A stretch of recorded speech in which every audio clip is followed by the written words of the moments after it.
So,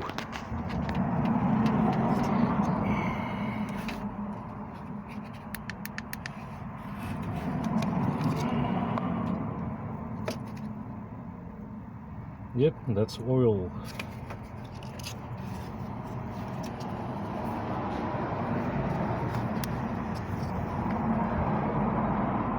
Yep. That's your problem.